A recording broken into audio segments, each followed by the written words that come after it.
the Wrestling Mayhem Show. Since 2006, the pioneer in pro wrestling podcasting. This show is brought to you by IndyWrestling.us and IndyWrestling.network for your independent wrestling entertainment. Slice on Broadway, supporting Pittsburgh podcasting with the perfect pepperoni pizza. Just wait, just wait, just wait, just wait, just wait. Wait for the perfect time, then attack. Don't give up what you want, take it back. Wait for the perfect time, then attack. Do what you have to do, make it last. It is the Wrestling Mayhem Show, 922 Tuesdays. We've been talking about professionalized wrestling. I'm Mike Sorg at Sorgatron on the social medias. That's the wrong button. That's why I was putting a piece of tape on it, so I didn't push it. On the social medias here in the Sorgatron Media Studios in Pittsburgh, Pennsylvania, ready to talk wrestles and some Dungeons and Dragons with you actually this week. We got some guests with us in studio. I love when we have in studio guests. First of all, he is a hipster roller skater. I was going to say roller skate hooligan. Is that a thing? I'm not a hooligan. You're not a hooligan. I don't like hooliganry. You don't what? Skate. I don't like hooliganry. You don't like hooliganry on your. You're the regulator of the skating rink. Is that it? I was at one point. Yeah. Yes, the Mikey Montgomery back on the show. Hello, everybody. How's it go? Supersonic. Yeah. Because you go. It's Tony Chimmel into Vince McMahon, so it's Supersonic. I love Sean Collier hit that perfectly this week. Like I think I saw you pop when you hit that, right? I always listen for it to see if it's, because half the time it's like, most of the time I'm later on in the card, so it's like his voice is already gone by then. Yeah. So to ask him to do that is so extra. Yeah. So I'm listening to see how it's gonna sound. But he hit it very well. Yes, that was a lot of fun. That was the Enjoy Wrestling at what was it? Is the Allegheny County Hilltop Fair? Hilltop County Fair. The Hilltop County Fair. Yes, sponsored by the Bottle Rocket Social Club. Yes, it's a lot of fun. I love that room is also where we filmed the second set of Fight Underground tapings. So that really? Yeah, that was the room. Yes, it That was. where we do the ad that's always in front of the 880 show and everywhere else we put the Mayhem Show ad. That's in that room. I was wondering. I thought I've been in that room before. Oh, I have stories. And also with us, we found her. We found her. There's missing posters. There's missing posters when you were on commentary. That was really weird. The Unwilting Tatiana is here. Hello. We have found and compromised to a permanent end. Tatiana Rose. No, there's no. That sounds wrong. Okay, you know what? Tatiana Rose got compromised at this point 3 years ago. So sure, that's fine. Compromise Tatiana Rose. The Unwilting Tatiana, on the other hand, I'm fine. I'm here. I'm not missing. Joe Murphy handed me a missing poster of myself. And then you found yourself. It's like so Is it Tatiana somehow has metaphorical? Tatiana's been on a walkabout, finding herself, healing up. I've been on a healing journey. Literally, though. I have been present for at least 2 of your injuries, I think. Yeah. Yeah, I mean, it's me. I'm the problem. Okay. It's me. I mean, if we're being honest, the common denominator in all of my injuries have been wrestling and myself. Well, okay. Yeah, there's that too. I'm also... listen, I don't know why I've been doing this to myself, but I've been posting when I get hurt at wrestling shows doing video lately. What's the worst that you've ever been hurt doing video for a wrestling show? Definitely that one I posted today where the tip of the hockey stick hit me in the head at Diamond Beach. Wait, I didn't see that. Yes, Wait, yes. What account did you post It's on it the Sorgatron one. You don't see it, but you see me go sideways, and you have no idea how much I can't see while I'm getting that shot of KC coming out. Because so it's fourth line. It's the main event. It's the Donnybrook match, and this is that Diamond Beach where there's all the boats for some reason. Somebody said it looked like a backyard wrestling level. It does. I played that. And he comes out. Brandon comes out. He does his mosh pit slam dance thing. Well, he has a hockey stick because it's a Donnybrook, and somehow the tip of the hockey stick hits me square in the middle of the top of the head. And I can barely open my eyes, and when in that shot that's there, he's hugging me and asking me if I'm okay, and I'm still trying to shoot the entrance. Did Did it come? Who Like, to the microphone? I'm sorry. Did it come like over the top? Like Yeah, it was this? like an over the top. Like That's he like definitely that's- did one of these, Yeah, and I can it was see that in the vid. it was like it you was see it feels. I never looked at it like another angle or anything like that, but it feels like the direct. Well, we probably deleted the footage by now of the other cameras because we don't keep anything because we don't. Nobody pays us for storage. So Yeah. Nobody has a and that- terabyte of storage laying around. Yeah. Like, well, I kind of literally do, but like I'm not, doing that. I mean, it would be a terabyte like a month at this point, right? Sure. But yeah, we just keep the masters of the Switch and walk away unless we have other agreements. Yeah, so it's it hurt a lot, and I had a good goose egg. And I was just coming off recovering from a goose egg from like the week before. I just like post head injuries on TikTok, and it's doing very well for me on TikTok right now. Yeah, TikTok's weird where like you could post literally anything other than the stuff you do for a living and it goes viral. Like my makeup videos will get really popular, my book reviews will get really popular. The one I did about the Final Girls support group, it still gets likes and comments every now and then because I have people arguing with me saying it was good actually. They're wrong. It's not good. Grady Hendrix is a terrible author and I will put that on record any day. Sorry. But like I want to make sure to TikTok that clip so that we can get the heat off of it. Okay. I'll say it on mine. Sorry. But like Can you say it again? Yeah. Can you say it? Say Grady it. Hendrix Can you say it a little more clearly so the AI picks it up, please? There you go. Grady Hendrix sucks. Whoa, hot takes here on the Mayhem Show. I'll fight everybody who disagrees. Well, literally, the top video on TikTok for this show is us just talking about the Insane Clown Posse for some reason. It's just like, makes total okay, sense. yeah, absolutely, yeah. But like you'll put all this work into like highlight videos of yourself using like CapCut or whatever. I use this YouTube. Thank you. What is that? Just pop it on a little bit. Wait, are you like the sound tech now? No, I just as you were like doing a motion with your microphone all the way over here before. But like, Thank you for the help. You're yeah. you're a great intern. we have found Mikey Montgomery's secondary career. But yeah, Or third or fourth after the roller rink discussion earlier on It was, Patreon. no, that's far gone. That's that was the old retired. life. My That's knees that's could that's never. gone in RIP, just like Tatiana Rose. There you go. but yeah, just the weirdest things will get popular on TikTok, and it's always the stuff that you put no effort into. And you're like, oh, okay, well, now that I have a bit of an audience, let me put out something I did put effort into. Nothing. No views. Yes. So I've moved into trying less, but putting more of it out. This is what I've been doing because it's just like more opportunities. You know what I mean? And it's like, well, maybe they'll respond to this. And a lot of times it's just like, just hot wrestling takes are like, because everybody hates it, which means you get response. And you're just like, cool. If it's just people calling me an idiot, fine. I'm here for the conversation. Well, I still can't believe that you got those backyard wrestling people from Australia to respond. To Oh you. shit! I need to respond to them too. I've been remind me to respond Yeah, to we them. We need to get them- schedule. We need to make that happen. Guys, if you're listening right now, clip this, Sorg. Clip this AI. Australian backyard wrestlers from 12, 13 years ago. We want to have you on a podcast. I want to interview you.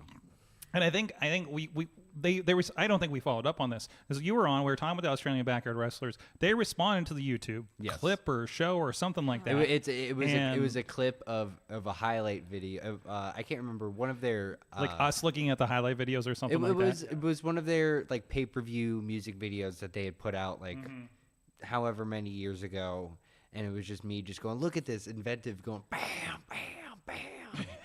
And I think like one of them responded, it's like, hey, yeah, we're still doing it. Check out our other channel. Nice. And I thought that was really cool of them. to reach I out. love. This is why I love the internet. This is what it's for. Anyways, let's talk about some wrestling in general. I guess we're talking about wrestling this whole time, but Let's talk about some current. let's talk about what's happening in the world before we talk D&D and such, right? I know we were talking before the show. You guys have been up on what's been happening since SummerSlam, Judgment Day, all this stuff, Braun Breaker. What's kind of gotten your excitement here watching on Mondays, Fridays, but whenever the hell wrestling is these days? Oh, I love the new iteration of the Judgment Day. Yeah? I think it's it's becoming, because I think the old version of the Judgment Gate. The Judgment Gaze. That's the independent. That's a version. different channel. Yeah. Yeah, that's Tyler Klein. Anyways.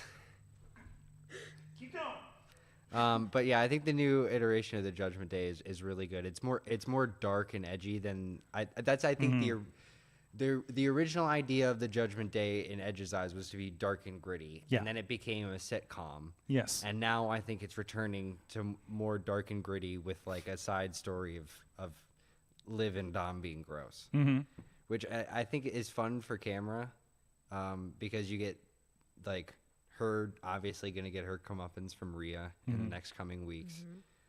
That's in my mind probably going to be the Mania match this next year if they can stretch it that long. That seems a little long for this.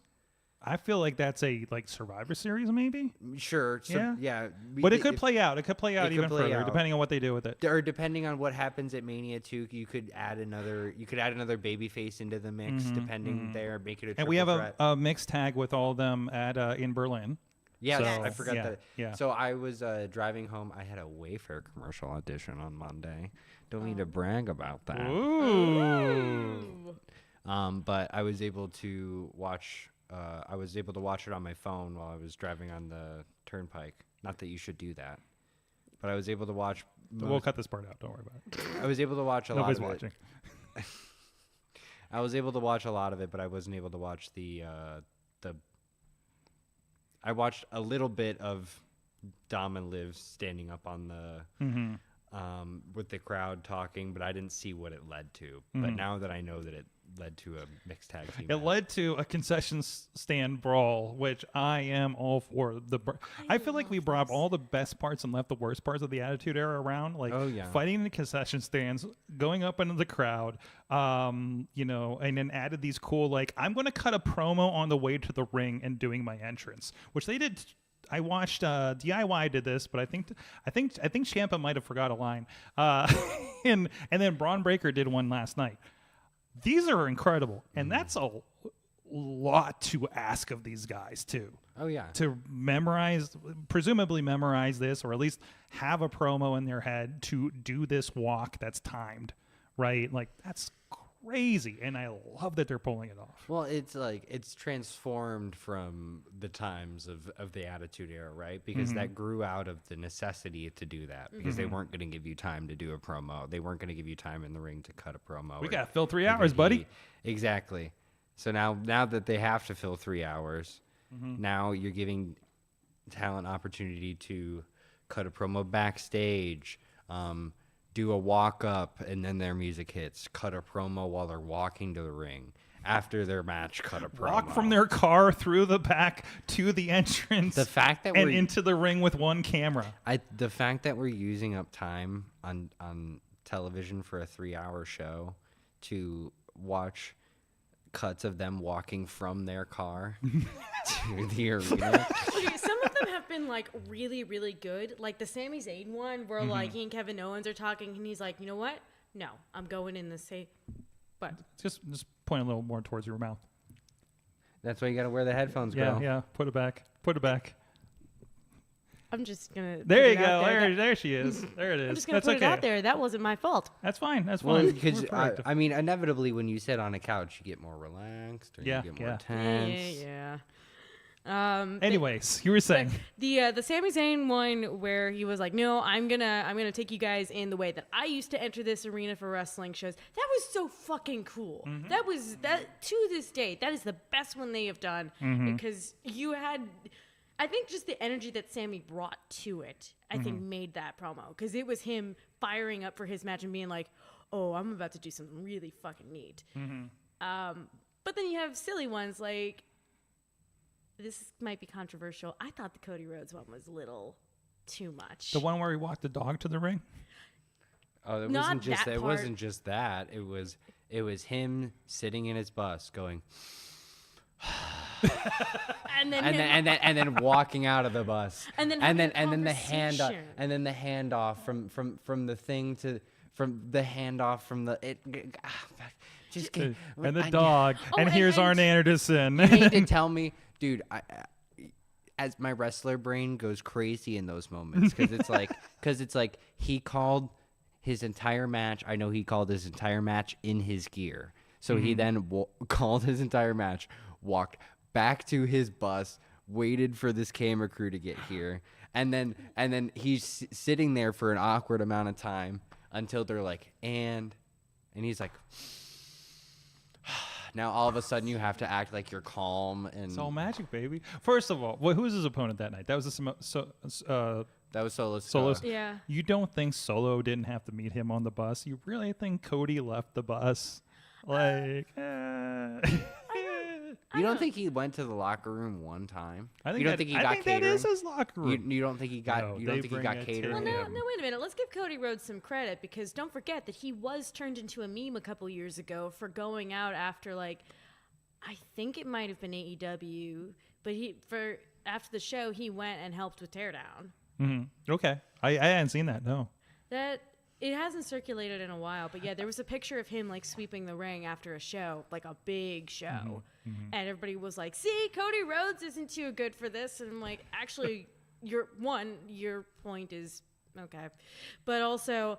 That is actually kind of cool that he's allowed to help with ring crew because, from my experience, most arenas pull in union workers to do everything on ring crew. Yeah. So Yes. nobody's allowed. Yes. Nobody's allowed to touch the ring. So- And that was the thing with Immaculate, right? Because you had a bunch of union, Yep. you had a bunch of union guys that they work for that Local place. spirit. New Japan, when they do the big venues, I know when we did the Palladium in New York City, same thing, and they had the dark hour and all that kind of stuff. Yeah. So yes, I think it was just I think it was just Brandon and Casey telling them where everything goes. Just This like- goes Yeah, here, this and goes here, this ordering goes here. around the. The yeah. good news No, is, seriously. Yeah, Yeah. the good news is with The only thing they would let us do was tighten the ropes.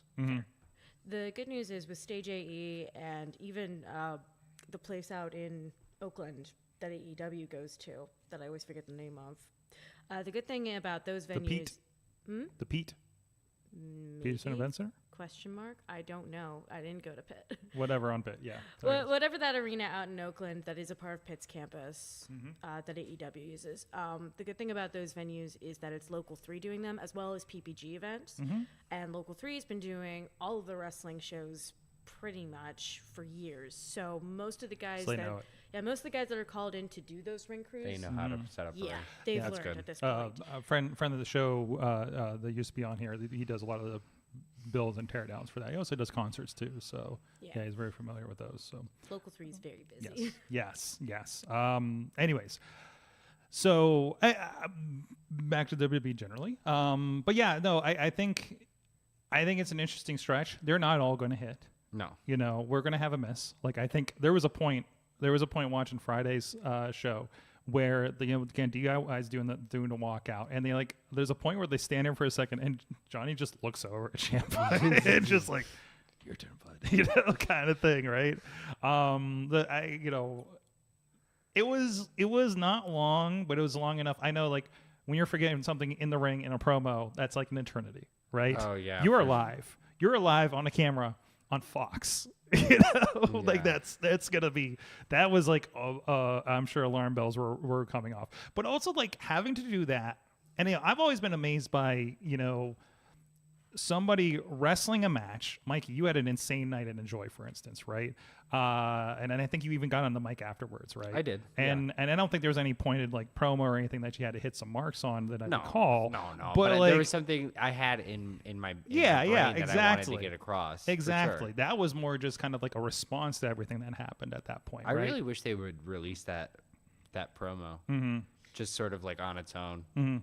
Because it was fire. Yeah. It was great. But doing something like you did, and then you're Drew McIntyre or somebody, and now you got kind of a 10-minute promo after you just did all that. Oh, my That seems God. crazy to me. Yeah. I got to make sure I didn't get knocked loopy, so I remember my damn lines. In my head, is how For that sure. works. Yeah.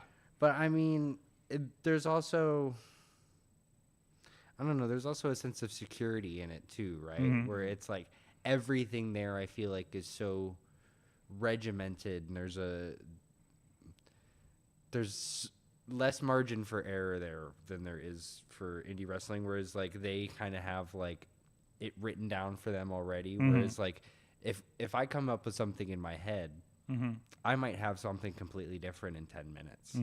Because I'm just overthinking it and blah blah blah, and it's like, or, what was my or original? responding to something that happened in the match, maybe that happened differently than it was supposed Exactly. to or Like I could something, lose right? my place there, but I feel Yeah. like I don't know. It's almost more of a rehearsal too, right?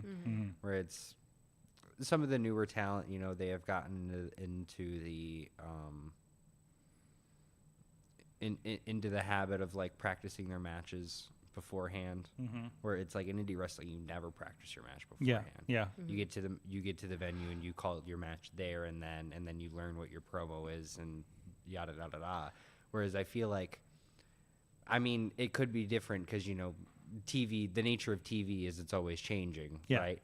But you get to the venue that day and you sort of have an idea of where the story is going, what's expected of you, yada yada yada. So I feel like there's a little more security in having something prepared for you.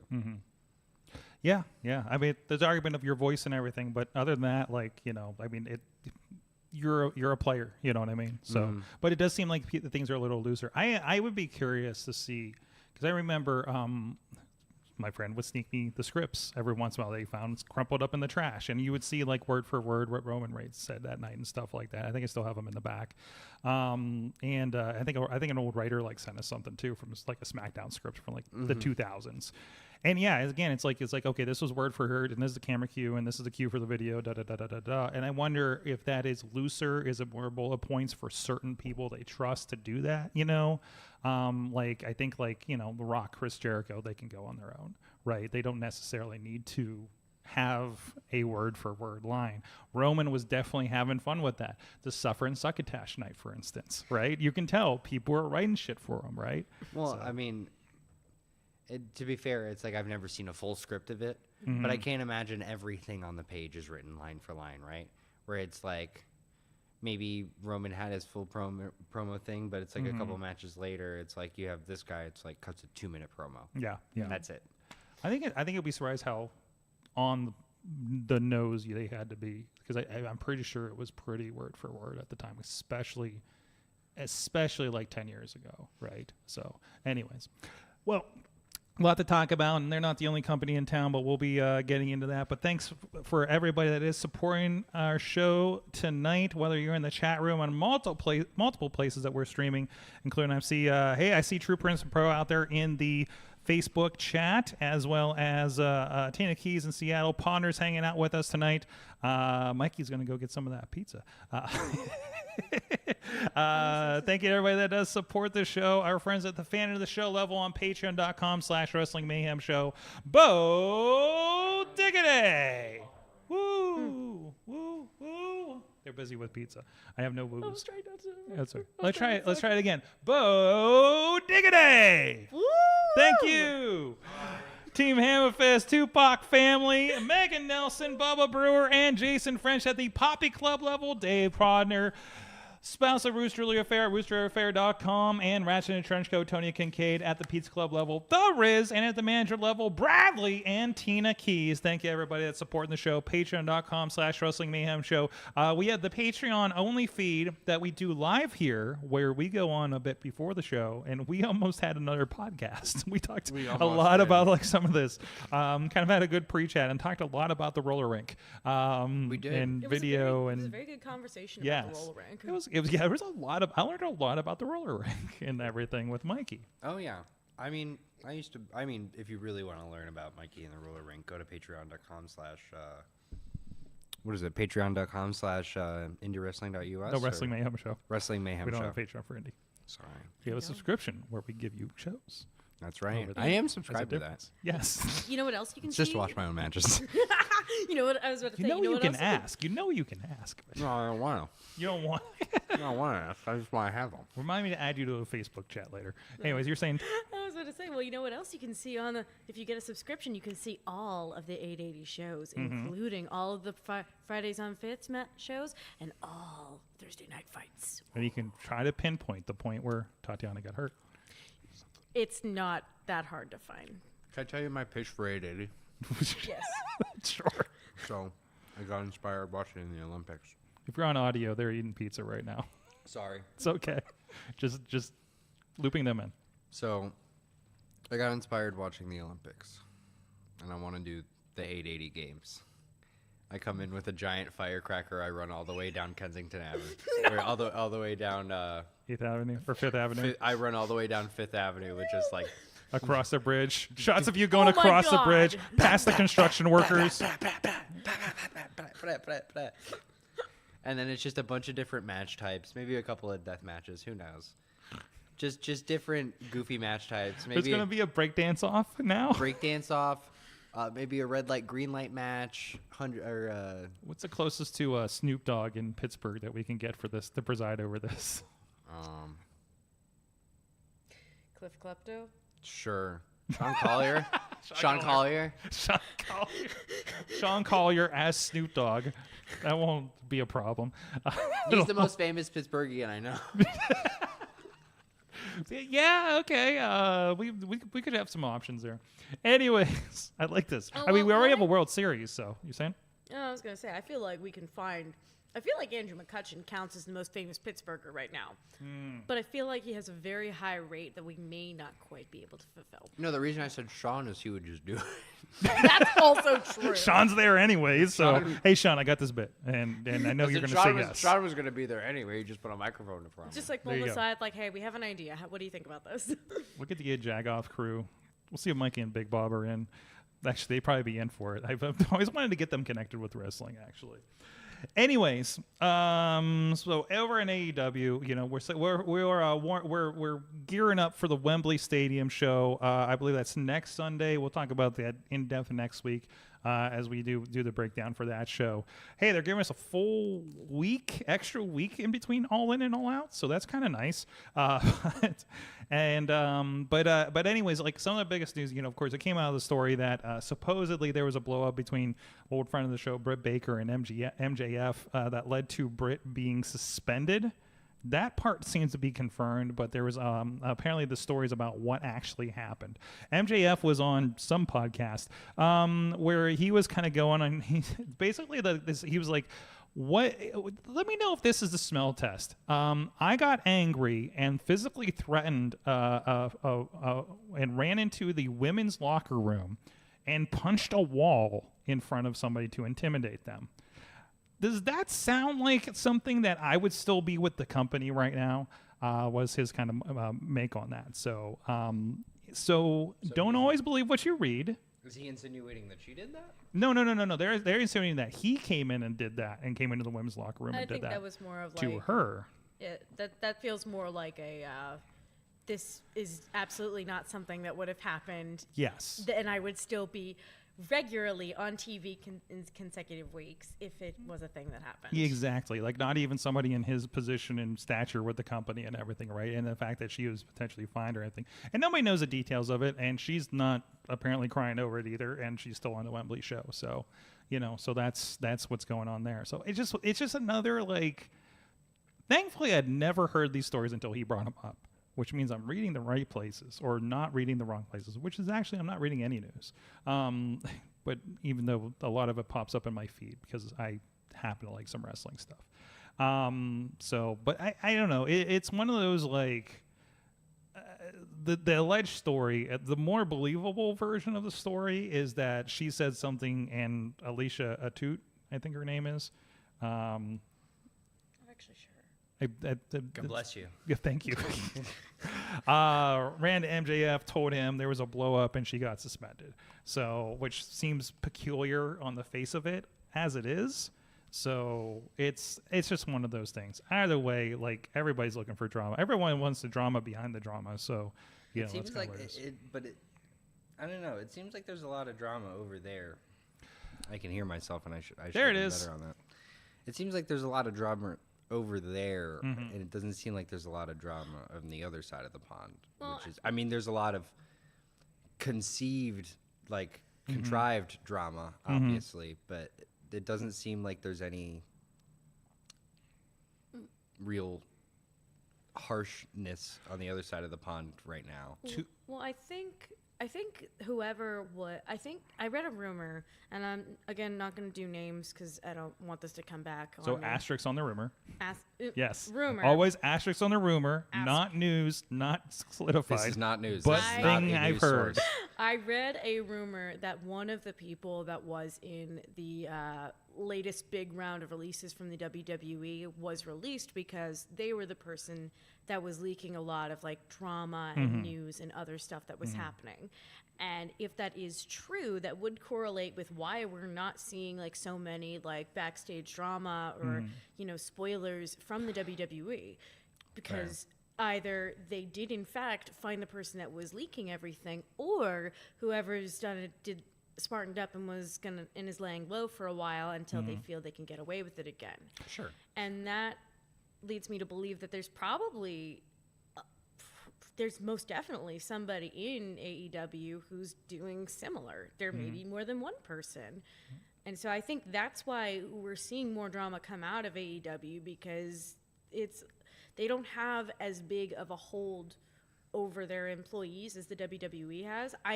I believe they have the potential to grow that kind of hold, but they are still a relatively new company.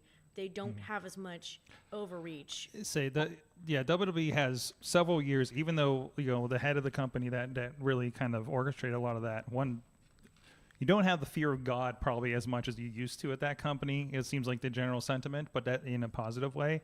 But also, like, they have an HR that deals with wrestlers and has for years and years and years and years. Right. And AEW is 5 years deep, right?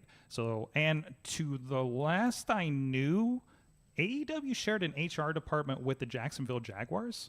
Yeah. So, which is an athletes, but an entirely different animal to Than deal pro with wrestling. issues and internal investigations on what happened backstage and all this kind of stuff. Do they have a talent relations at AEW? I believe Christopher Daniels was the talent relations. Yes. Was or is currently? Well, I don't know. They talent relations? on screen they moved him to a different role. I don't know if he officially changed roles. Like, I just found out that Rocky Romero is an executive executive producer at both New Japan and AEW. It was mentioned on RJ City's show when he was on last week.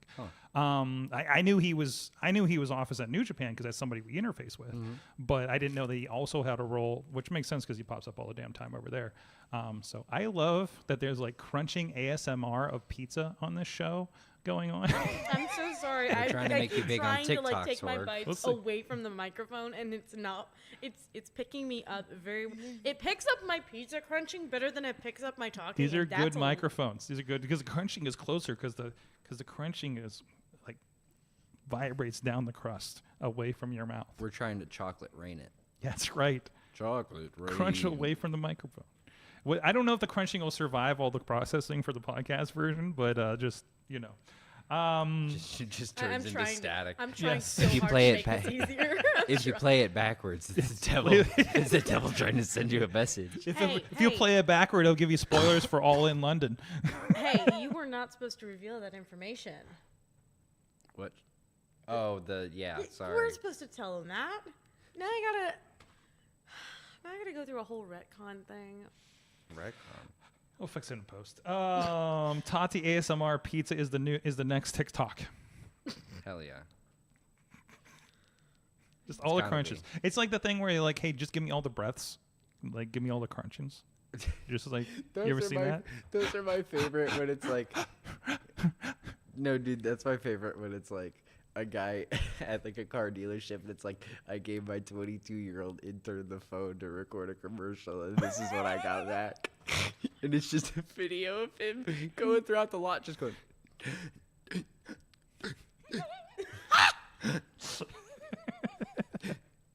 Because that's what works on TikTok. Okay, the ASMR like popular girl at school does your hair ones always drive me crazy because just like they're running their fingers through like And then it's just so much just like chewing. yeah, it's so much chewing and they're like running their fingers Tactile through noises. synthetic wigs, so it sounds awful. And They I'm always just have like, a bunch of rings and bracelets on, so it's just a bunch of tactile noises. and their nails are always like an inch and a half long, and It's like overstimulating. why? It's so overstimulating.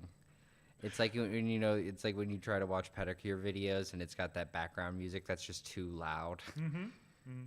I love that we have 2 seconds now tried to talk wrestling but have offshooted. I'm This so is the sorry, pure Sword. no, don't apologize. This is the pure spirit of this show from the beginning. Is side jags like this, is rat holes like this. This is great. What were we talking about? HR departments? HR departments. We don't have one. No, Actually, we Missy's the HR department in our company. That seems like a violation. In its Is own it? right. I mean, it's literally just us. So, and everybody else is a loose contractor, we'll say. Just Loose like wrestling. contract. Just like wrestling. Shut up. That is certainly a way to describe what we Yeah. do. Yes. I don't know if I've ever seen a piece of paper with my name on it in my old wrestling, unless it was an envelope. In wrestling, I feel like I have, and I mean, I feel it was at one of those promotions I where did like, have to sign a 1099 form one time. yeah, I did too. I'm trying to remember where that was. Somebody had waivers, I know, for a bit. Waivers, A couple sure. places have had waivers. Usually it's venues that have waivers. One It's or usually not two. companies. Yeah, 1 or 2 companies have. I can't remember where. I they remember were. when OWA worked, was at King of Clubs. They had their own waivers. COVID we did. COVID companies did. Sure, I remember yeah. The hey, you're doing this and COVID's a thing and don't sue us. Well, kind it of thing. was like they would always send me a PDF and then be like, send me back the completed PDF and then your test, right? So send in the test. Title option is loose contractor for Sidekick Media. Thank you. So, wow, we have a double shot of PLE's Labor Day weekend. Tina's telling us in there. Bash in Berlin and the NXT No Mercy is happening Labor Day weekend, but no AEW this time. So, you know. How are we feeling about NXT? I'm a little bit sour on it. Really? I haven't been watching. I mean, I watch I haven't a been in little a hurry bit. to, but yeah. It's just a lot of. I don't know if they know what they're doing with their women's division. It feels like every segment that ends with like a women promo just ends with the whole locker room going, and then the heels break it up gotten- and the baby faces. It's break gotten it a up. little catty, hasn't it? It's very catty, Yeah. and it's all in the same set. Nobody, there's no different. Like the women tone. only hang out in this room over here, kind of thing. Right? It's like it'll be like 2 baby faces talking about being like, "Hey, you did good in that last match that you just had," and then a heel girl will come up and be like, "Pfft, "You're nothing." It's all And- mean girl. It's all mean girl promos. Yeah, and then it's like, "Oh yeah, well how about we find out in the ring tonight?" And she's like, "Yeah, I'm gonna mop the floor with you." And then they start yelling at each other, and then here comes the baby faces to bring the baby face girl back, and here comes the heels to bring the heel girl back. It ends the same way every time. Also, it seems really strange that like they won't let any sort of women's stable stay together for a long amount of time. No, it breaks up so quick. And that could be the nature of the developmental edge thing that they're doing. But man, I don't know. They look like they're trying to step up, lean into this CW thing. Like they're they're hitting the road and everything. Sure. So But I think for the longest time that they didn't keep stables and stuff together in NXT because they saw the potential of it's like, oh well, we may need this guy on TV in a week. You know, you never know. At that. yeah. Because you know Pete Dunne's coming back and forth doing SmackDown, Raw, NXT every week, and it's like he's in 3 different storylines. You don't know what he's doing.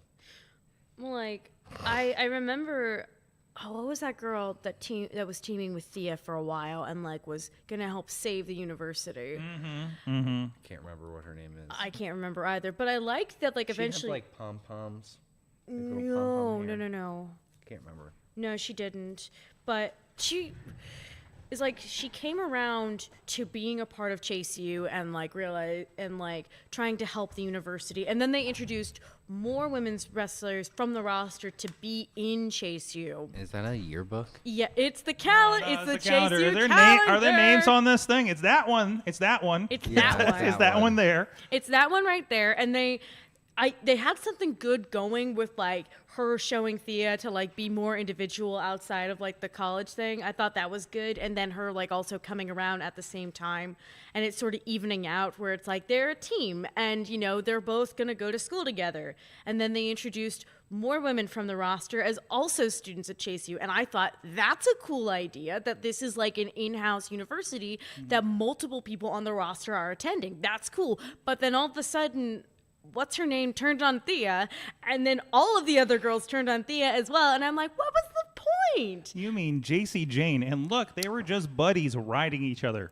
Why would you Look say at it that. like that? What? They're literally riding each I other. know, but why did you say it like that? This is December. I know, but December's for riding your friends. It's a piggyback ride. Yes. Don't say What why. you think? You're okay. I was implied, and I have a visual. That's not helping you as much as you think it is. I didn't have complete visual on the photo. There's a camera in the way, You but said yes. that they were Hey, riding each look other. at that. I mean, that is wholesome as F. But yeah, so like I don't know, there's a lot of leg. there is Have a you lot seen of some leg. of these other pictures on here? Like, I don't even. We don't need to do all that. No. I you know what? I've grown to love the Chase U calendar just because like it's not like the swimsuit calendar that they used to do. It is very much a gag on that concept. Yeah, and everybody's like airbrushed so bad, like it's not even like how Oh, they can dude, show dude, so much skin dude. but not be attractive. Dude, Thea Hale is the most airbrushed human I've ever seen in my entire life. But it's just she's not the only one. It's just like that's No, the one they're you've seen all in person, so you they're all know. airbrushed. Like it's crazy. But like, you know, you have all these women who are supposedly in the university, and now they all hate the university, and that didn't. It felt like Because wasted they didn't get a potential. piece of this calendar. They all made the calendar specifically to because also my other problem was like the amount of time, and I've seen this a lot with the WWE. I don't even know who these are. And that's just because maybe it's just because that's the product I like tend to notice storyline beats more with. But like they don't leave a lot of room between big moments. They didn't leave a lot of time between Chase U is saved and JC Jane turning on Thea Hale. Like that is she almost immediately turned on Thea, and it was like, well, why did you save the college if you were just gonna do that? What was the point? You wasted your time. I remember when Becky Lynch got her hair cut, and then she almost immediately got hurt. And when she came back, she had her long hair again. She had extensions, which, okay, no big deal. You're allowed to get extensions. There's nothing wrong with it. But for the sake of the storyline, this was such a big deal that she had short hair now, and she had this whole new look, and she came back with her old look restored, and nobody mentioned it. And that felt strange to me because I was invested in her having this new look, and I feel like it didn't get any time to marinate. And not on purpose, you know, she got hurt. She had to go and heal up for a little bit. And I was thinking, all right, well, she's going to come back and she's going to have these really cool updos with the short hair now, and she's going to like have that cool badass Seth Rollins like gear. Like I was so ready for that, and she came back and she was in the man getup again. And I'm like, wait. A lot of discussion, direction, I'm sure, kind of conversations happening around there. So, but and again, like it has to be maddening to do story for NXT. Like I know it's probably a little different now, and there's probably a little more communication with the different people on top. But Sure, think about it. A year ago, 2 years ago. People were getting called up left and right. yeah, so you have to be ready for like it's almost like running an indie show. We're like, well, I got these storylines, but I got to think about who's not going to be here and what we do next, right? Like what's going to divert something like that. You know, maybe you hear somebody might be called up in the next month or so you just flatten whatever's going on, right? Which will lead to like some storylines that are just not going to complete. You know, I feel like maybe the Chase U is in a financial rut storyline may have been because they were considering pulling up multiple members of Chase U up to the main roster. And so they wanted to have that there to like, well, they're technically locked into a 4-year storyline because that's how long their program is supposed to last. So how do we get rid of school so that they can come up to the main roster without question? And then I guess the higher ups decided, no, none of them are ready for this. Let's save the school. Also, I think Andre Chase needs to wear gear. Yes. He looks so uncomfortable. Like I feel Dude, uncomfortable for every him time he has every a time he match does more that. than 8 minutes, I'm like, dude, you need some gear. I'd be bacon, especially with all the NXT lights and everything. It's like, and I don't think he's wearing just like a fake collar underneath that sweater. It's a full get up. Dedication. But is it dedication or is it just the lack of? Do you think it's like as bad as like I remember seeing CPA sweating when he comes out when he's wearing those Oh 3 my shirts God. Yep. already? And he's already a sweaty human. Yeah. Dude, if you've And been those look around like him- they're wool. I don't know. Dude, he walks around in a t-shirt before the show starts, and he's got like his arm hairs all matted, and Oh. he's just a sweaty guy. And it's not that he doesn't smell or anything. He's He's a sweaty wonderful human. smelling human being. Anyways, some comments here, and we'll move on here real quick. Tina says, sigh, okay, NXT tag title is the main event yet again. Are we getting another turn like last week? Matt True Prince is saying, sometimes I wonder if Shawn Michaels books NXT in a way where he has to tell stories fast because of how much turnover is coming in and out of the show. That's It is exactly like, what I'm saying. I mean, your show is a vehicle. It's becoming a product of its own with its own following, but it's also a vehicle to get these people ready for the main show. But it's such a double, you run into the problem where you get your stars over to the point where your overhead looks at them as your new breed of talent. for the Exactly, roster. exactly. So now immediately that you have an act that's over, it's gone. You saw it with Mello and Braun.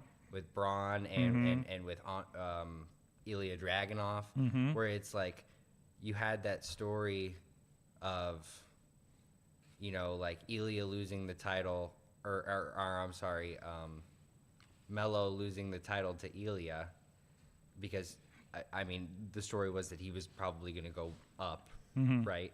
And then immediately after that, you have a story where Ilya's forced to leave NXT if he loses his title, and it's just like, well, now we all know what's going to happen. Yeah, like it really kind of telegraphs it too. I mean, we always saw that when there were title changes, back in the day in the Finn days and stuff like that. So, anyways, well, we need to get talking about some Dungeons and Dragons here in a moment. But in the meantime, go check out IndyWrestling.us. A lot of great stuff happening over there. Wednesday, we are premiering the APWF Evolution show. From Indiana, PA, that was from late June, yes. But their next show is coming up here on the 24th, so you guys go check that out. So they'll let you know, you can kind of get an idea of what those shows are going to be like, of course, featuring the NWA World Heavyweight Championship, EC3, against Bill Collier, defending against Bill Collier. And also there's a Rise Grand Championship match with Cowpoke Paul and Zach Nystrom. I believe the first time those two met. There's a Fight Underground Championship match on there between Christian Noir and the Rev Ron Hunt. There's a lot of good matches on there, a lot of good talent, and some talent that we usually don't see in Pittsburgh too as a part of this. So it was a really good show. I highly recommend it. I think Bubba Brewer's doing a great thing out there, and you're going to get to see how that first show went. Sound guy aside, yes, that.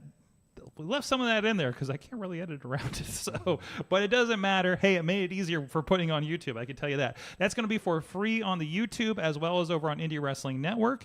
So go check that out starting Wednesday night at 7 p.m.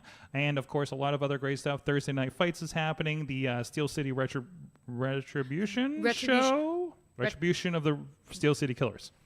Yes. Aha. I remembered it. I don't even have it in front of me. That's going to be next Friday, live on all the streaming platforms at IndyWrestling.us. RWA is coming up this month. VCW is coming up on the 1st.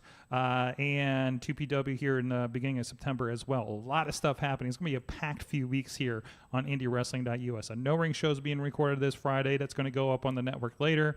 And I think a few other things might be in the works too. So a lot of stuff going on. A lot of bang for your buck. It's only $5.99, 7-day free trial on IndyWrestling.network. And there's also a membership if you like it on the YouTube as well. So you can get that, I think, just through your app or something too. So that's a lot easier. You just get it through the app. Yeah, and it gets all the shows, gets the live streams. We simulcast to the network and YouTube at the same time, whatever your preference is. And of course, the network has a little bit more of the back catalog and some of the special things that we did here as part of the network, which we're looking to bring back some of those back too. And also, Top Rope Tabletop is streaming on all those platforms. And of course, you two are a part of it. This is pro wrestlers playing Dungeons and Dragons. And it's been, God, this was a COVID project that is still going. Yeah. And you're still in campaign 2. Well, Yeah. for the moment. Two-ish. Two-ish. We're getting there. I think we're getting to the end, We're right right? there. So, It feels like every day that we're building to a possible end. so It's like we look at we look at each other every day and we're like, is today the day? are we done? Are we going to the place? This is the Well- campaign that never ends. Well, Exactly. But it's getting to the point where we've talked so much about kind of the characters that we're gonna do in our next campaign. we That gotta get there. that we Gotta put a get pin there. in this. This is like the Netflix show that you never finish. Dude, seriously. Oh my God, yeah. But you're Just like, circle it. but it's like you keep looking and you're like, we got to get to the end, and then there's the next season. And you're like, are you kidding me? They stretched this out this far? This is the Game of Thrones of campaigns. No, but I love it. It's super engaging every week. I get to just exist in a new world, which is really cool. You picked up on it really quick too. I think it just made sense, kind of. Yeah. Really. It was kind of just like I don't know. You kind of just have to like exist. You have to kind of like it is the mind's playground, right? Yeah. So you have to just kind of like exist somewhere else in your brain to make this game work. Right. So I mean, when you watch along, I mean, you can watch along with the pieces, but you also kind of have to have this brain that you're using when you like listen to like audiobooks and read literature and stuff like that, where you have to kind of imagine yourself in this bigger world than what you live in now, which is really cool to me. Yeah. And I mean, like, we've got our little miniatures of our characters, but ultimately, like, it's up to the audience to kind of visualize what our characters are doing. Like, we as the players, we have to describe, like, the actions that we're taking and how we try to go about it. But, like, the goal has to be making the audience so engrossed in what we're doing that they can just imagine the characters doing that without having to really think about it. And like our past couple of battles have been like incredibly fun, Oh yeah, but they're very taxing. they are very taxing. You like I sometimes like I try to watch a stream to keep an eye on you. I leave the room, let you guys have the room to yourself. And like I like Sometimes I miss you when you leave. I'll see. So weird. Especially when you do it and have to leave and go film a no ring show. Yeah. My favorite thing has been like when somebody from because me, Mikey, and Tony all sit on the side of the table that is farthest from the door. So we have to go behind Keith to get to the door to like go to the bathroom, fill up our water, whatever. And also, there's some times where I just don't want to be on camera. Yeah, but my favorite thing I'm is done with this. I'm walking away from No, the I mean, situation. it's not that, but you know what? You get cooped up Yeah. in a place for too Yeah. long when you're just like, I just need about 10 to 15 seconds to not be on camera. Yeah. But my absolute favorite thing is when one of us is like getting up to do something and like walks behind Keith. And there's just that moment where you forget that there's also a camera pointed directly at Keith. Directly. Somebody started putting in the headphones. Sorry about that. Forgot that wasn't like proceed. I'll fix it in post. You're good. But like, there's that moment where you forget for a second that there's another camera pointed directly at Keith. So you grab a bite of pizza or you take a bite of your taco or you like Just look at my phone. yeah, like text an update to a friend or to a loved one or something. And I just love like looking at the screen because I'm usually keeping an eyeball on Twitch to like see if anybody's in the chat, and I'll just see them appear in the background just doing their thing. It's so funny. Or sometimes I'll pop in and just stick my head in there. It's like if you just turned to like a random camera on a New York City street. It's Yeah. it's just very jarring when you get caught like I do. And also, like, I usually leave the window open too, so people can see what's happening in here. And I don't know, maybe people are like walking by and like, I don't know, like, I know people like flip us off when we're doing this show on Tuesdays sometimes and do weird stuff or put I've their never face on really the window. I've never really noticed it. Yeah. I, Nobody's like knocked on the window during the show or anything. Not while yeah. we've done Top Rope Tabletop. I think they just see 6 nerds gathered around a table and they're like, not interested. Like, I just don't understand what's happening it's over just there. like, oh, look, nerds. And there's people just sitting there eating their tacos across the street, it's and people from the Mexican grocer coming over and looking at it and just going, "Okay." I feel like every now and then they like send somebody over to like, okay, can you go see what the hell they're doing this week? They're sitting around the table again. That one rolled dice. No, the most eventful thing that happens around here is there will be a train that's stopped because there's a guy who the refused. train's coming back on the 1st. By the way, it's been down for 2 months. So Really? yeah, they've been working on a lot of the track above and Well, below because us. there'll be a guy doing DoorDash or Uber Eats that just parks way too far out into the street, and it blocks because the street runs parallel with the tram tracks. And this is the only, I mean, the tracks are on the street. This is the only mile of a street in Pittsburgh with active rail on the streetcar with the T I system here. hate it. Not quite. It is the only mile. It is not the only active road with an active streetcar going through it. Right. Crossing or width? Going toward with the Because like okay. Worthington's not active anymore. Or not Worthington. Yeah, I think it was Worthington, up in Allentown area. The one I'm thinking of runs with traffic for about, I want to say, 50 feet. So it's not 50 feet. 50 feet is nothing. well. Once you said like running with traffic, I was like, okay, I get. Like, Okay, you're on right. the street, I'm like you can't pass the train. It's when a train needs to observe a street traffic light. Let's put it that way. okay, this one. See, it still doesn't. Which one are you thinking? So it's down. There's the Castle Shannon Shops, which is right behind the Ice Castle, which leads to Mount Lebanon Boulevard. Oh, that's a crossing.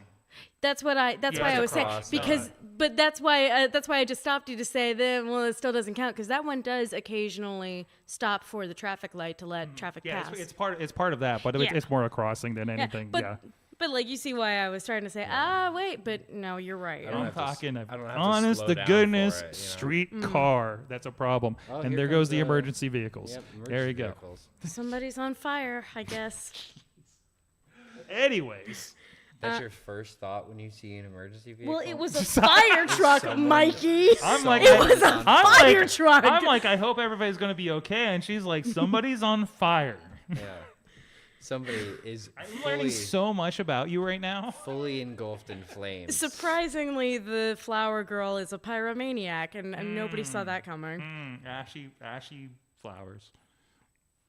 I don't know what that does. Anyways, back to Moisturized Dungeons & Dragons. So, for those who don't know, so what are your current characters when you are in this D&D world? I play a bard called Primus. Okay. And, he's I've not heard much singing from you. no, he's not a traditional bard in the sense where like He's a quiet bard. well, so like the backstory to my character is that his dad was an Elvis impersonator, right? So he kind of, well, I mean, like the D&D version of Elvis, right? I remember this. Yeah. Okay. So like he's just been kind of like home-ridden or like a basement dweller essentially, living off of his dad's like Elvis impersonator career, right? So I've just been kind of like living in my hometown until some unforeseen things happen where, you know, like there's a bad guy running around my town killing everybody. And then I'm the only one left, so I have to find some refuse. Mm-hmm. And I run into, how many were there? 4 others? Yeah. 4 other guys in a haunted house, it looked like. Yeah, we found you in a haunted house. No, I found you in a haunted house. Tomato. We found each other. We were all running away from things. It turns out they had adopted me. We were just like, hey. Maybe the house was the friends we made along the way. Exactly. And Tatiana, what are you playing right now? Oh boy. So I was playing an Owlin cleric an Owlin who is both a rogue and a cleric named Drew. However, at the Still in beginning, her body though. well, I was getting to that. At the beginning of our previous episode, Drew performed a very dangerous spell that was way beyond her capabilities. And there was a lot of things that could have gone wrong during this spell. The main thing that they needed to go right went right. They brought back a dragon. Spoilers. However, there was a side effect. And Drew's body got ripped out of her, Drew's soul got ripped out of her body and thrust into her soul, her sword, which already had a soul in it. I am having trouble with words now because it gets very convoluted. And somebody else's soul was thrown Perfect into for Dungeons and Drew's. Dragons. And we'll get another soul was thrown into Drew's body. So now I am playing Drew's twin sister, Leia. And very, very in character, my dice decided to absolutely fail me during Leia's first battle with the team. I just kept rolling you saw, I kept changing the dice out, trying to find one that would roll well. And then it would just roll a 2 or a 1 or a 3. And I'm like, I need this battle to go well because if she dies, I don't know what's going to happen to my beloved owl. See, I think a dice switch is kind of like in the same vein of like a ball switch in bowling, where it's kind of just like a mental psych out game. As a former junior league bowler, yes. Yes, It is. If you just keep switching balls, you're never going to get into a rhythm. In bowling, there's actually like, I'll go with a heavy one or something like that, right? Like, I don't know if there's any physical, like versus. Everybody looks at it different. The way I look at it is I feel more confident if I just have a new piece of dice in my hand to roll. I always roll about 4 dice before. I always roll 4d20 before the session even starts. And I take the 2 highest rolling ones.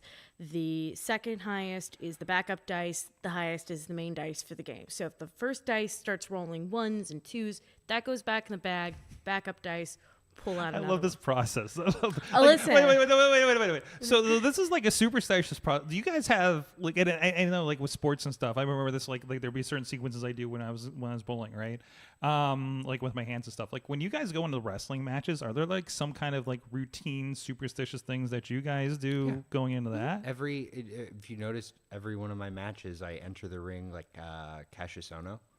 I get through the corner and then I hop over, hook myself and do a front flip over. Yeah. I do that every time. Every single match I've ever done. Like this needs to happen for this match to happen, kind of both vibe, do it? right? Huh? Like that needs to happen for this match to happen for you, Yeah, right? for sure. I probably should because I'm almost 5 years into this, but I haven't found anything permanent that I kind of do when entering the ring. My routine, though, is I call the match. This is for when I'm calling the matches. Is I walk in circles and sort of mimic the moves that are going to be done. And it looks. You do a walkthrough, basically, right? Yeah. I walk through it and I mimic it and I do the hand gestures and I pretend to get hit and da da da. And to some people it looks a little crazy. Some people realize what I'm doing. Other people other people like try to jump in. I've had people watch me do that and they try to jump in and like try to like chain wrestle with me or like try to call stuff to me, and I'm just I get into the zone, so I suddenly break out of the zone, look at them like, what are you doing? Oh no, sorry, I was going over it, sorry. No, this is one person show, I'm sorry. No, I was wrestling SummerSlam weekend, downtown Cleveland. I think I was a block away. I couldn't figure out where you guys were. We were on. Yeah, you were like the street over. I found out East later. It was right when you got off at the exit. Yeah. But I walked in the wrong way. Our locker room was this like nightclub. Can't remember what it was called, but there was just like bottle girls like walking around and like people like getting drinks, and I'm like in the middle of the dance floor just going like. Doing the moves. Yeah, like basically pantomiming the whole match. Literally pantomiming the whole match. And Yeah. to anybody else who's not in the wrestling business, it just looks like the mimicry of a crazy person outside of a giant eagle, you know. And I think that's always like I've said before. I'm fascinated I love watching you guys go through a match together. You know, like it's a tag team match, 4 people like standing around, and I'll just watch them kind of go through the process, right? Because that is like, I don't understand the science of it, of putting that together, how that works, and even watching you guys, like you're not the only people I've seen do that, like that kind of pantomiming kind of thing to yourself. So, that's very interesting. So tell me about the connection. I always had this, like, I felt like wrestlers, because you already are doing character work and presentation and promos and things like that. It always seemed like it kind of connected with, what happens with D&D as far as like those characters and that world building kind of situation. Like, do you guys find kind of like an easy connection across from your, between, does one help the other? Did D&D previously help you get in wrestling, or would that work? So D&D, I did try to use D&D as like a vehicle to like reimagine myself gimmick wise several years back, and for me it just didn't work out because my characters are so fantastical and out of this world and magical specifically that there's no real easy way for me to translate them into real life. And even my more combat characters, like I have a monk who I love very much, and she'd make a pretty cool wrestling character, but I cannot do her moves physically. I do not have that capability, so that kind of throws a wrench into it. What it did help with, though, was quick thinking when it comes to like just sort of improvising in the ring with people. Just kind of like thinking on my feet, and it helped me get rid of that deer in the headlights bit that you have when you're really new in the business and like something goes wrong or you just forget something. Like Ciampa on Friday. Yeah. I mean, it's still going to happen every now and then. It's gonna happen, yes. But like playing D&D more as often as I was going to wrestling practice, I'd have those matches, and I'd have moments where like something would go wrong, and I would just kind of keep moving and going, okay, well that didn't roll the way I wanted it to. Let's try this, and go to it. I find it easier on the opposite end, where it's like I think pro wrestling helped me in D&D more than D&D helped me in pro wrestling. Mostly, it does come down to quick thinking, really. And also, pro wrestling exists in the same way that D&D does, kind of in the mind's playground, where it's like I can envision a whole pro wrestling match in my head, like move for move. Yeah, like when I'm pantomiming, it's not. I'm not just pantomiming. I'm envisioning the whole match in my head, where my positioning, like am I corner to corner, am I rope to rope, how many steps am I from the middle. Where do I have to be for this, that, this, so I guess it really does kind of help in D&D positioning as well, because it's like I can figure out where I am in a space and not have to like think about it too hard. And also, just like with wrestling is just a lot of improv too. So, I mean, when you're doing a promo, it's like, if you're not in WWE, it's not just scripted, right? So you kind of have to figure out what your character. That's the only place it is scripted. Well, I don't know how much AEW is scripted. I don't think a whole lot. But yeah, I think it just helps kind of just the quick thinking of it. Being able to think about what your character's wants, needs are is easily translatable to pro wrestling and D&D. And you could even make the argument that, like, when we're having those battles, like, while everybody else is having their turn, we're kind of thinking of the spot that we want to do. No, that's exactly what it is. It's almost like playing D&D is almost like calling a scramble.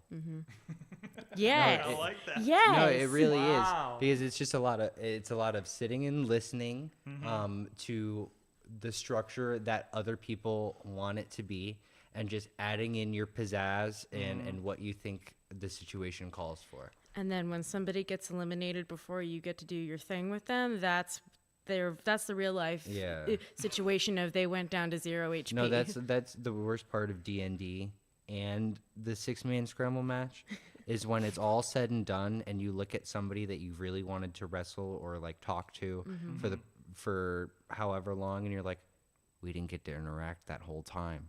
Yep. Oh man, dang! Next time. The disappointment of scrambles in D&D. No, show I mean, title? I would say that it's like there's so many like it always plays out different. Yeah, Like, you're talking about there's like so many possibilities and where it ends up, and you realize, oh, but we didn't do this, this, and this for sure because it just yeah. didn't. 'Cause we it had didn't come out that way. Yeah, no, it's like because there'll be times when it's like, oh, I thought about doing this, this, and this, but it just didn't play out that way. We just did a music event here on Friday, so it's in my head, but it's like a jam session. Sure. Yeah. To a certain point, especially when you get to that kind of mass thing like a scramble, right? So. Anyways, you guys are Top Rope Tabletop is again that's going to be here in the studio right over there. We'll set up the table, all the lights and everything over in the corner. Not the corner, but you basically take up half a room. But it's A good amount of the room. a little good amount of the room. The nice table that Justin and I will put together. We gotta Beautiful make room table. for our muscles. What's that? We gotta make room for our muscles. Yes, make room for the muscles. Absolutely. And of course, we'll be still talking with you guys here after the break. But it's going to be a lot of fun. And again, all that stuff is there if you want to check something out. I think it's kind of the kind of thing you could put in the background while you're working or something, right? And to catch up on it. All that's on YouTube. It's on IndyWrestling.network, and you guys can kind of catch up to what's going on and see the evolution of it too over the years for sure. too. It looked a lot different when we started. That's for sure. Dude, see me go from long hair to short hair to long hair. Yeah, again. yeah. Just like, you could do a whole like sequence, since it's like mostly month to month. Watch everybody age over the last 4 years.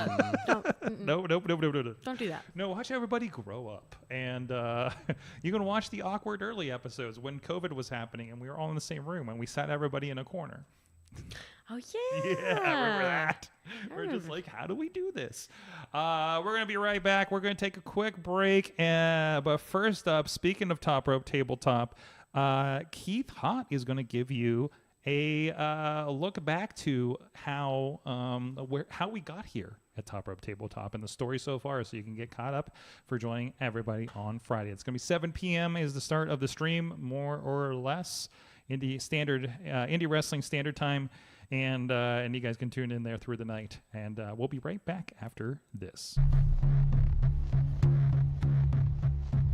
Dungeon Master Bearcat Keith Hott here, and previously on Top Rope Tabletop, Shadowclaw has made their way into the city of Shadow. With the help of all the friends they've met along the way, including 2 very strong dragons. They fought their way to the core and have seen many friends and family members in the pods of stasis, locked in place in time. This will probably be the final episode of the season as they have their last encounter with the Shadow Lord. The fate of the realms hangs in the balance. Tune in on Friday to see what happens. See you soon.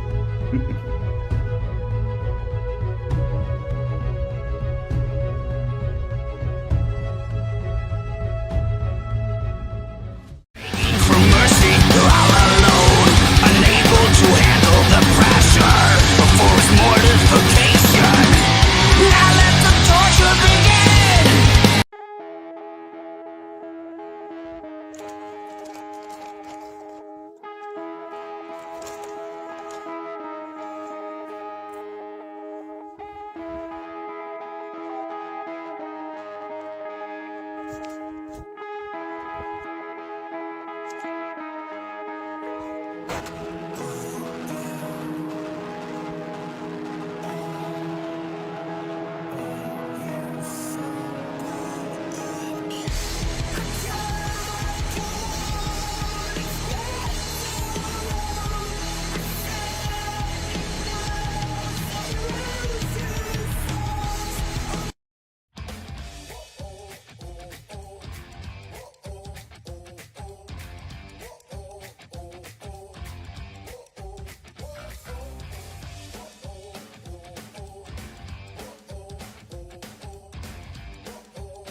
I'm Eamon. I'm Merlin. And we're a gay. And his NB. Are you a reality television connoisseur? Do you like it discussed from an LGBTQ lens? If so, A Gay and His NB is the podcast for you. Hear us break down all your favorite guilty pleasure reality shows from Bravo, Drag Race, and just about everything in between. Listen to A Gay and His NB on Apple Podcasts, Spotify, or wherever you listen to podcasts.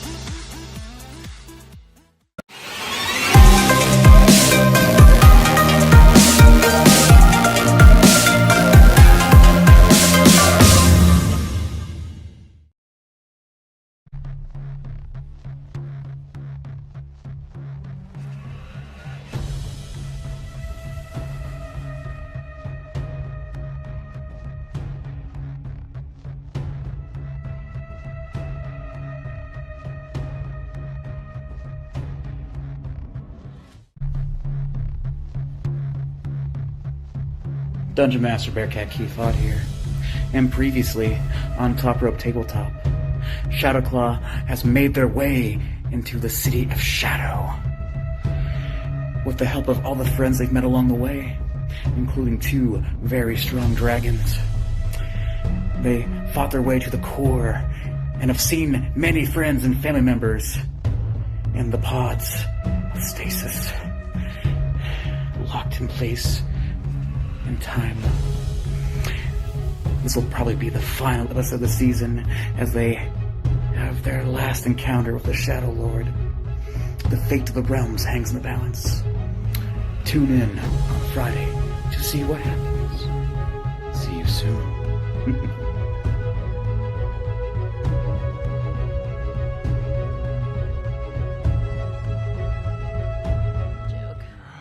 We are back. It is the Wrestling Mayhem show. We got the Unwilting Tatiana, and we got Mikey Montgomery. What are you doing? What is this, jazz hands? Jazz Yeah, hands. We're jazz hands. handsing? Tati Wow. started doing Hold it, on, I so guess I got to did do it. it too. Both hands? Both hands? Yes, both Everybody show hands. their, or is this an everybody show their hands? Is it one of those things? I don't know what's happening. What quantifies as jazz hands okay. and what quantifies All right, as... chat room, show your hands. Okay, so actually, Take your hands jazz off the wheel if you're driving. Just Jazz kidding. hands are having your hands open with your fingers completely spread to the best of your ability, obviously, and just wiggling your hands. It gives the impression of having pom-poms. So wait, what is this? Does this have another? That, I What believe, are is you sign just, language. you're just turning your wrist at that point. So Forget about it. that's actually, that is, I'm pretty sure when you slow it down and just do it like 1 or 2 times, I'm pretty sure that is a word in ASL. I'm not 100% certain. But whenever you're doing it like Is that, it a dirty that's just- word? No, it's not. I'm pretty sure it's like what. But whenever you're doing it like that, just all over the place, I'm pretty sure that's Russian. Oh, That's a that. I'm pretty sure that's a Russian thing. Russian ASL. That would be RASL. No. Russian ASL is literally just gun. And there you go.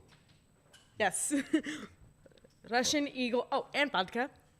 Well, I can't find my charger for my laptop, so we might lose some of the chat room soon. But I still got Facebook. Oh no! But anyways, that's fine. It's fine. It's fine. I don't think I have to do anything over here. Anyways, I wanted to talk about Tatiana. You've had your injury, but you've been still filling your time with doing some stuff. You've been doing commentary lately, Yes. for instance. How has that been going? Well, it's been fun. Talking on the microphone has always been one of my strengths. So getting to sort of do commentary all the time and work on it and like kind of find what works for me and what doesn't, it's been fun. I wasn't there last week because I couldn't be near a locker room with Nick's Wild for obvious reasons. Yeah. They are such a scamp right now. That's a word for them. Yes. But no, Nick's got like the NWO like trash throw when it went down with Reese at the last Friday show. It was terrible, but it was incredible at the same time. I'm actually a little impressed. Like I know I was absolutely flabbergasted by the whole thing, but like seeing that reaction from the fans, because obviously they've thrown trash before. Sometimes in positivity. Sometimes. But yeah, just seeing it happen in real time, just as a reaction, was wild. I'm a little impressed. No pun intended. Ah. Sorry. That's okay. That Do was you a have good anything? pun. Do you have anything big planned other than obviously not being missing anymore when you come back?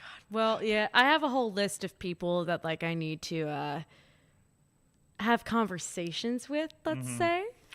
Oh God, Do you more ever- promo do time. you want to do commentary more? I do. I kind of enjoy doing commentary. I'd like to do it more places and work with other folks that are a little bit more experienced at it. Sweet. It's kind of something I want to do after I'm done in the ring. Sure. Yeah.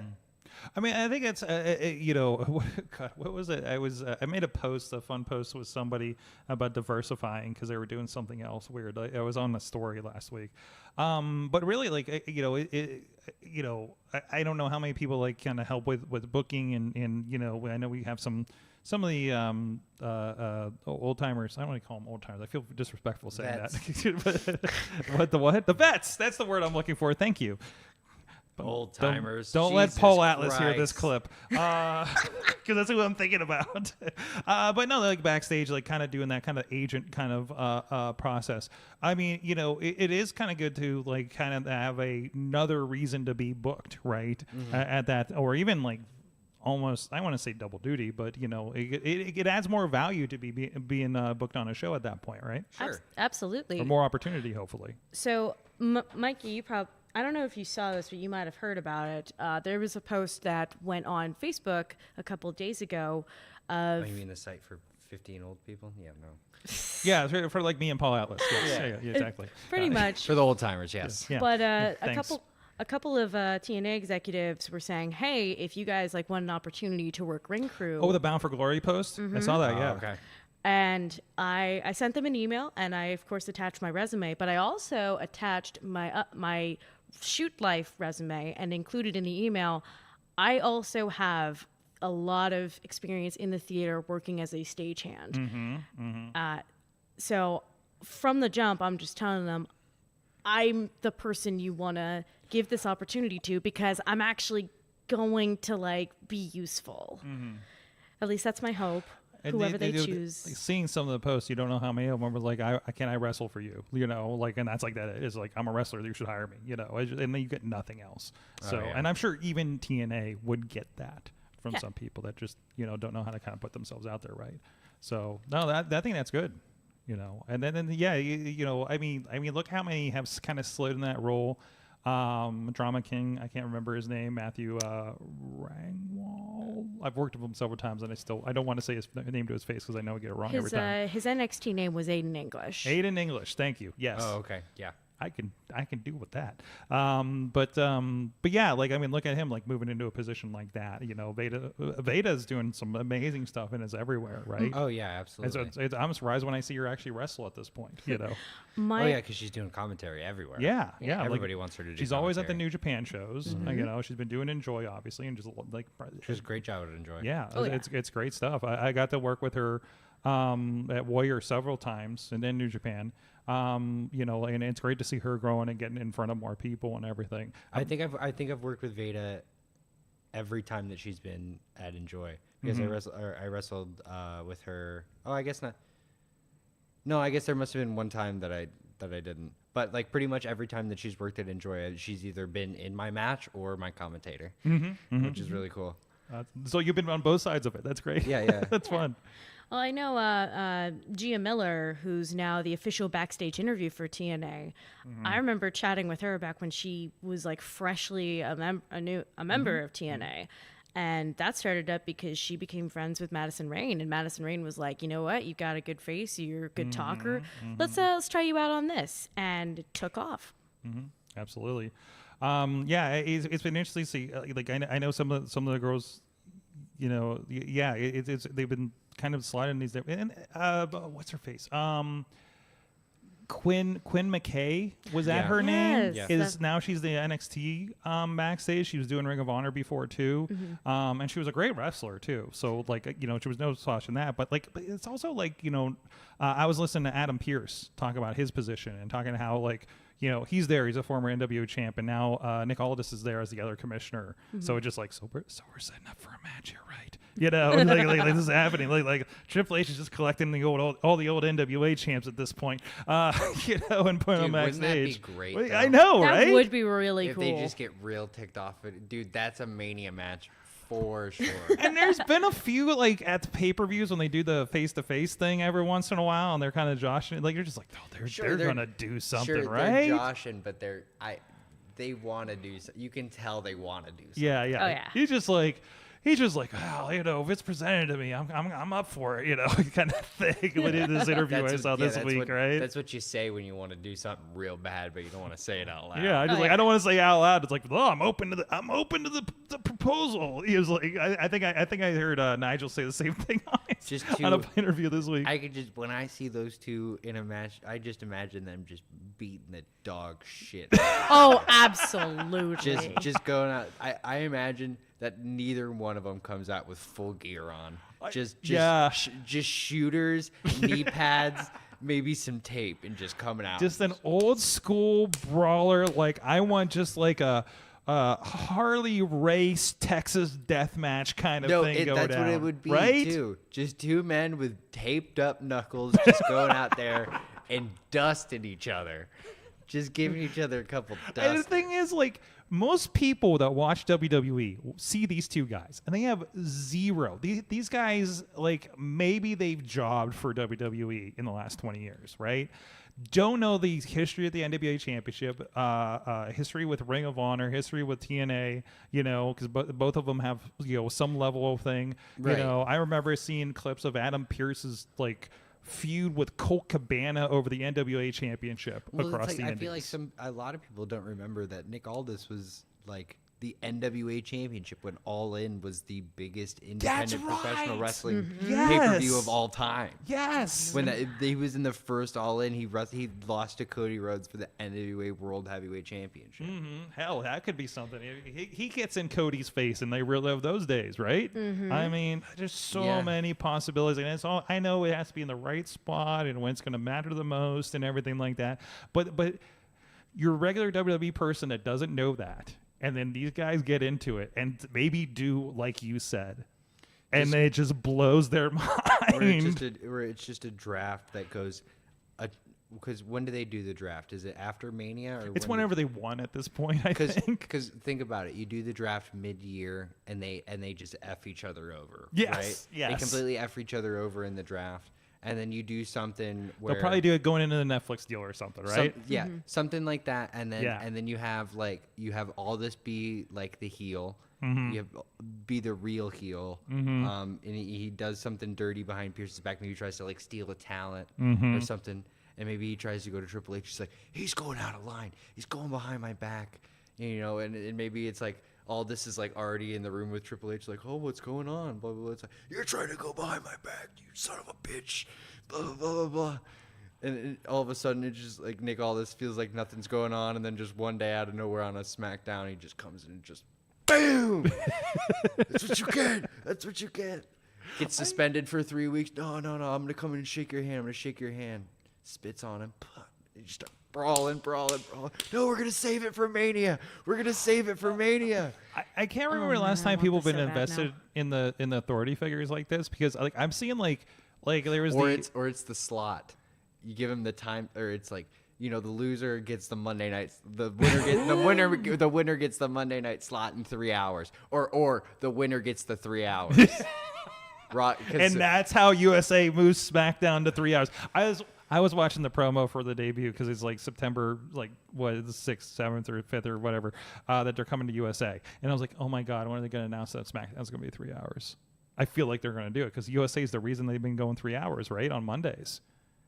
Why wouldn't they do it on Fridays, right? They would for sure, because what are they running after SmackDown on Fridays? Fucking burn notice. I don't even know what's on USA. I mean, it's some terrible. I know after Raw is always It's a some rerun of Suits. Like, what are It's they always doing? it's always a rerun of some terrible cop show that your mom likes watching. There's like ones I don't know. It's not even Law and Order anymore before it. And it's just like I just know whenever I turn on the DVR and it's going into Raw, I was like, and that's how I dealt with my rape. I was like, what the fuck is happening here? It's What always, is? I'm just Law here and for Order special. wrestling. Yup. I know. Why is that always the lead into then? The worst thing was when I remember Forever. NCIS. I just remember one of the main characters got straight shot in the head, and they showed it. And we can't say shit on Raw. Oh You're my just like, God. are you fucking kidding me? You're going into TV PG Raw, and this woman got shot in the head, and you fucking showed it at 7:58 p.m. at night? Yep, and that's that. What Now the we're going fuck? into But you better chill out, for John Cena's not going to say nuts anymore.